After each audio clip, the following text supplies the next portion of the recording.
The distribution of a business's products is a key marketing activity which links to the place P of the extended marketing mix.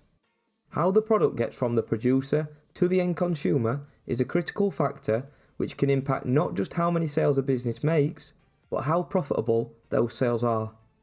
It's essential that products are available for consumers to purchase in locations which are convenient to them. In other words, products are available in the right place, at the right time, and in the right quantities. Typically, businesses have several options when deciding where customers can buy their products from. These are known as distribution channels and include direct selling, retailing, and wholesaling. This video will explore each one of these distribution channels with examples of businesses which use them along the way. So first up is direct selling, which is also known as direct-to-consumer distribution. There are no intermediaries or additional levels to the direct selling distribution channel. In other words, it just involves the manufacturer and the consumer. The business simply produces the product and supplies it directly to the consumer without the involvement of a third party.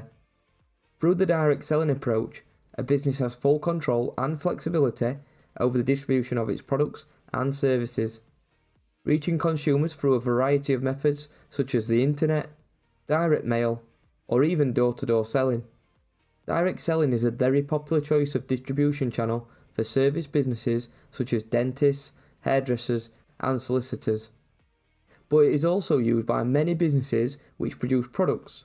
For example, Gymshark, Boohoo, and Moonpig all utilise the direct selling distribution channel through their websites. Because no third parties such as retailers and wholesalers are involved, the manufacturer doesn't have to share a cut of the revenue or agree any terms and conditions with them.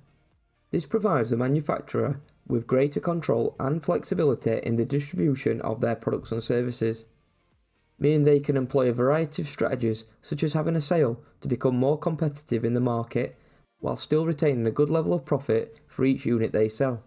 However, as consumers don't typically purchase in big quantities like wholesalers and retailers do, using the direct selling distribution channel typically leads to a lower total sales volume, whilst the manufacturer is often hit with increased distribution costs per sale and would usually need to invest heavily in marketing to attract consumers. The second distribution channel is retailing. When using the retailing distribution channel, a manufacturer would produce products and sell them onto a retailer in bulk with the aim of consumers being able to purchase them from a wider range of locations, which may be more convenient to them in comparison to the direct selling method. This helps the manufacturer to sell more of its products, as retailers typically have a wider reach and higher footfall across multiple locations, meaning more consumers are seeing the brand and the manufacturer doesn't have to invest as heavily in marketing. Selling through retailers also reduces the distribution costs for the manufacturer in comparison to direct selling. This is because the number of deliveries required reduces as the product is delivered in bulk to each retailer instead of individually to each consumer. It's also important to acknowledge that retailers will only stock a business's product if they believe they can make a profit. Therefore, they will pay less than a consumer would, meaning it's typically not as profitable per unit for the manufacturer. Retailing is a very popular choice of distribution channel and can really help a manufacturer to reach a wider range of consumers that they might find impossible to reach via the direct selling method alone. Examples of famous manufacturers who sell their products through the retailing distribution channel include Nike, Heinz, and Samsung. Alongside retailers, some businesses use agents or brokers to link buyers and sellers together, which has become a very popular form of distribution channel in the travel and tourism industry. The third and final distribution channel is wholesaling. Wholesaling as a distribution channel involves wholesalers buying products from a manufacturer in very large quantities with the aim of selling them onto various retailers, many of which will be independents who will then sell the products onto consumers. This is the most complex of the three distribution channels, as another layer is added and there's now two intermediaries involved, a wholesaler and potentially multiple retailers. Selling to wholesalers allows a manufacturer to guarantee high sale volumes due to the amount of product a typical wholesaler would purchase, which also leads to reduced distribution costs in comparison to the manufacturer selling and shipping their products to multiple retailers or individual consumers.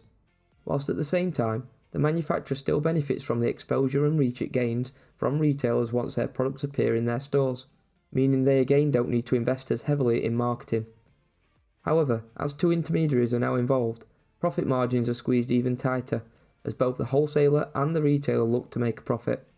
By selling to wholesalers, the manufacturer typically loses control over which retailers will then be able to purchase and sell their products onto consumers, which could result in the brand's image being damaged if the wrong retailer is involved. Mars, Kellogg's and Persil are all famous examples of manufacturers which successfully utilise a wholesale and distribution channel for their products. So, now that we've looked at the three different types of distribution channel, it's important to acknowledge that manufacturers can in fact utilise a range of distribution channels and don't have to just use one exclusively. This is known as multi-channel distribution.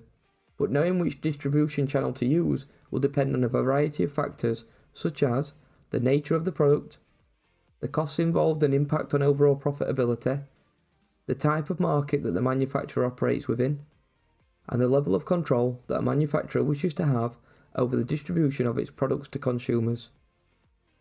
Apple are a great example of a business who utilise multi-channel distribution successfully, as their products can be purchased directly from their website, via their own retail stores, and through various independent retail chains. So that's it, distribution channels explained. If you found the video helpful, don't forget to smash the like button, and remember to subscribe to Two Teachers YouTube channel if you aren't already, to see lots more business videos just like this.